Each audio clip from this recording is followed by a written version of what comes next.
Hey guys, this is part one of the physical product series. Today is about the most common CPG brand tech stack and its benefits. The series will go right along with our upcoming physical product movement podcast.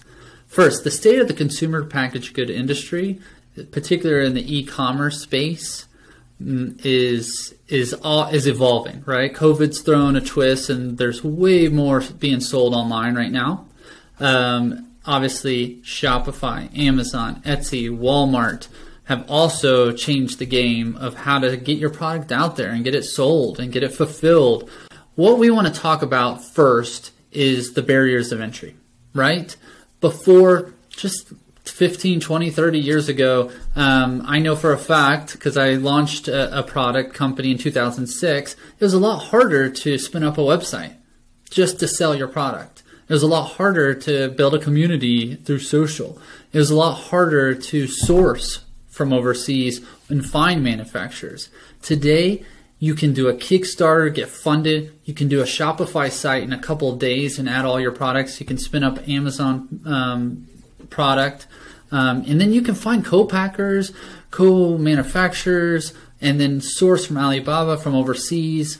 And so it's much easier just to launch a product. Kind of unique scenario that's happening is that these brands, these CPG brands, are finding niches by building products specific for consumer demands, right? So let's look at the nutrition bar space. This article by Nelson references that the co-packers, co-manufacturers, and brands are building these products specific for the demographics of that need gluten-free, sugar-free, protein,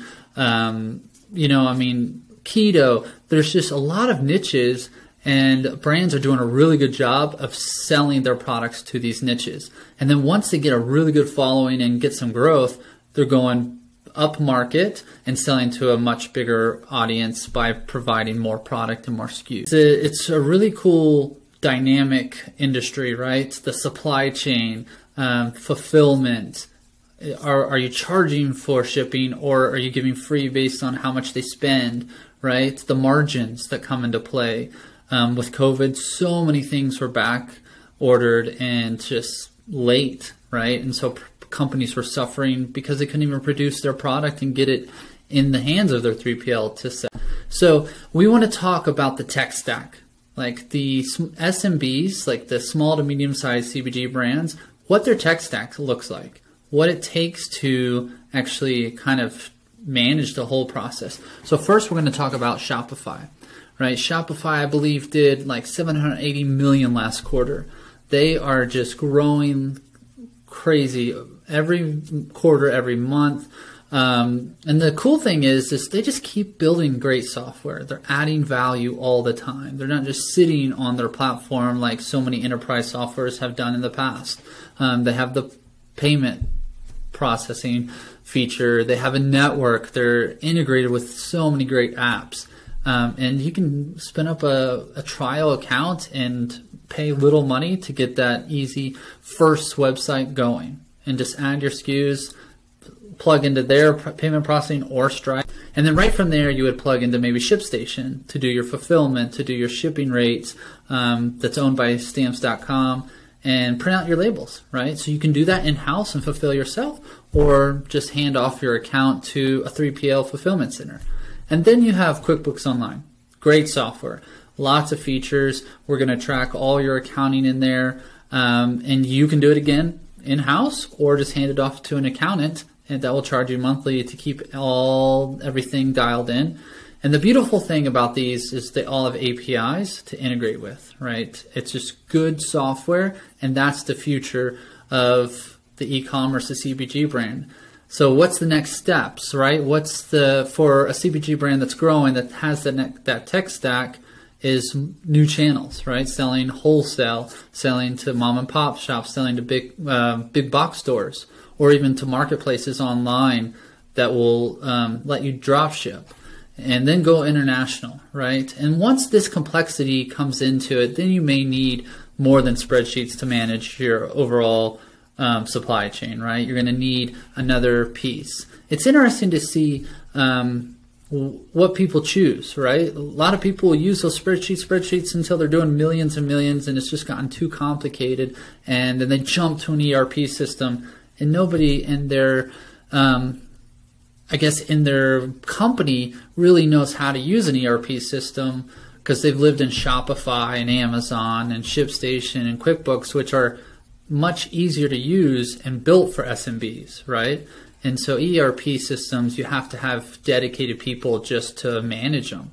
And so there's a gap there. Once you kind of maybe get a couple million and you're going up to 50, 60 million, that Fiddle, our company, is helping to manage the supply chain, to manage orders, to manage purchasing, to manage production, before you get to an ERP. And that's why we are so fascinated by the changes happening, right? Before, a lot of the CPG world was run by enterprise, by Procter & Gamble sized companies that have their own software, their ERPs that do the job, right? But because CPG brands are innovating so often and adding new SKUs, and there's this drop culture, people are dropping new items every week, every month, there's just a lot more movement. There's a lot more innovation and fast pace, right? Because Amazon has that on demand, has created that on demand. Like, we want it now. We want it to arrive the next day. And so with all these changes, we're doing a lot of research. We're wanting to learn about how you work with your suppliers overseas, like how the collaboration works. What's your visibility? Are you blind to certain things, to timelines, to being out of stock? And so this series is going to cover all of that. So kind of to reiterate on this part one is your tech stack: Shopify, QuickBooks, and ShipStation. They all speak to each other. It's a really good tech stack, especially if you're only selling on Shopify's channel and have no other channels. It's going to dial it in, and then you can focus on your brand, your marketing, and scaling your business. So stay tuned to part two. It's going to be a nice, fun 10 series talking about physical products.